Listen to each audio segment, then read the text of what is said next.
Lincoln-based UFARM is set to move under the People's Company umbrella.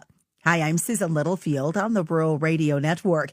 And during yesterday's People's Company Land Investment Expo, I had the opportunity to sit down with Chris Scow. He's the managing broker and operations manager of UFARM as he talks about this new opportunity for their clientele. I think we'll have an opportunity to have the exposure to some new tools, some new technology that I think will enhance what we can provide to them. It also gives them some services that we have not provided before, like their capital markets group, and having access to some capital that, or some opportunities to invest in some farm real estate that might be here in Nebraska or other places in the country. Will your name be changing, or will UFARM still be a part of what People's is? Our plan right now is not to make any changes with our name. Business as usual as we go forward. As far as I can tell, I think the name will be around. It's recognizable in Nebraska. People's Company recognized that. They wanted to retain that name. We're a company that they've never acquired a business that has been older than them.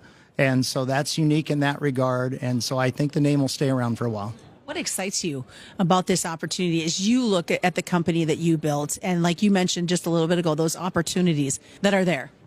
Yeah, I think one of the important things we looked at was leaving our employees with an organization that they can thrive and be successful in going forward.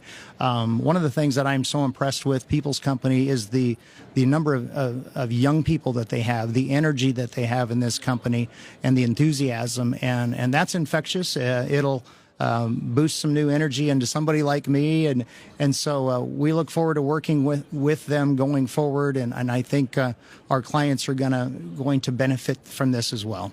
Nebraskans who want to say, hey, I want to be a client of Chris and his crew, how do they go about doing that?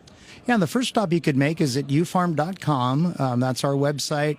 I think my Lincoln, Nebraska, or our Lincoln office page is on there. You can certainly reach out to me with an email and or get a phone number from us there, and we can start with a conversation and a cup of coffee and see if our services make any sense to you and your family.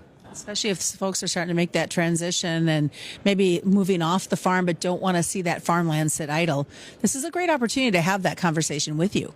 It is, and this is a good time of year. If you have not finalize your lease for this year, or you need any assistance with that, this is a great time to have that conversation. And by and large, the typical clients we serve are family members that have inherited farm ground in Nebraska, but maybe don't live here or not connected to agriculture so much anymore.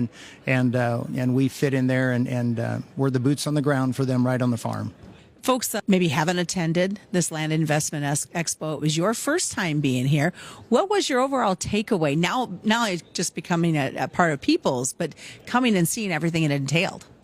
This is an amazing event. I've heard about it for years. It is the speakers are incredible. I'd say top shelf information from different areas of agriculture, from forestry to row crop farming, ranching, water resources. The breakout sessions are excellent as well. I was able to get to a couple of those. I'd like to have been around to some others and divided myself, but we definitely will try to bring some clients here next year. That's my conversation with Chris Scow with UFARM. I'm Susan Littlefield on the Rural Radio Network.